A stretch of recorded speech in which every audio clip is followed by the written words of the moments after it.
From the presidential race in the United States, let's now shift our attention to what is happening in the United Kingdom, where the British Prime Minister Rishi Sunak has now appealed to members of his own ruling Conservative Party to unite behind his plan to send the asylum seekers who are coming to the United Kingdom to Rwanda.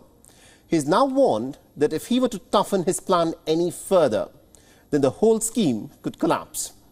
The Rwanda plan is at the centre of Rishi Sunak's immigration policy, and its success is likely to be the key to the fortunes of his Conservative Party next year.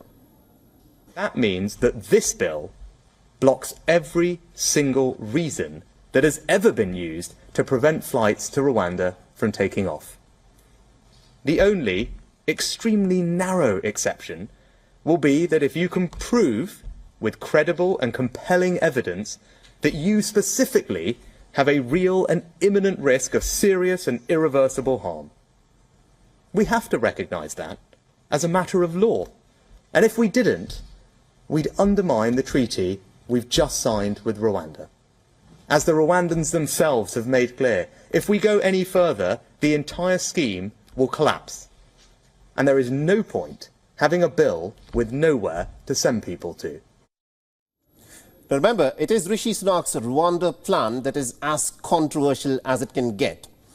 And the immigration minister within Rishi Sunak's cabinet, Robert Yernick, has now quit over this legislation, leaving the ruling Conservative Party in a big dilemma.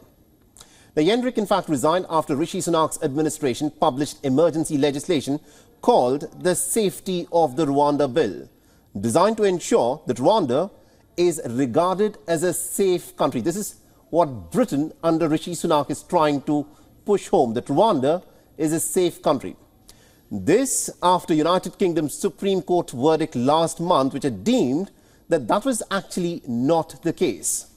Now, Yernick, in fact, wrote in his resignation letter, and I quote him here, "The stakes for the United Kingdom are simply too high for us not to pursue the stronger protections that are required to end the merry-go-round of legal challenges which risk paralysing the scheme and also negating its intended deterrent."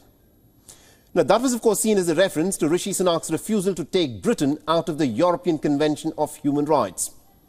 The publication of the law has come just a day after British Home Secretary James Cleverly signed a new treaty during a visit to Rwanda's capital, Kigali, to include commitments regarding the treatment of asylum seekers and other migrants once Britain sends them there.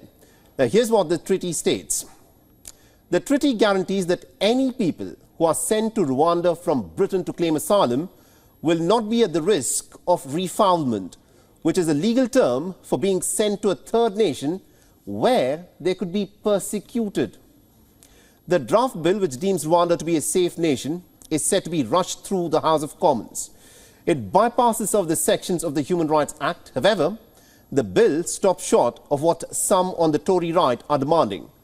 Britain-sacked Home Secretary Suella Braverman has in fact warned Prime Minister Sunak of electoral oblivion, adding that the bill must actually block all routes of legal challenges to allow flights from taking off.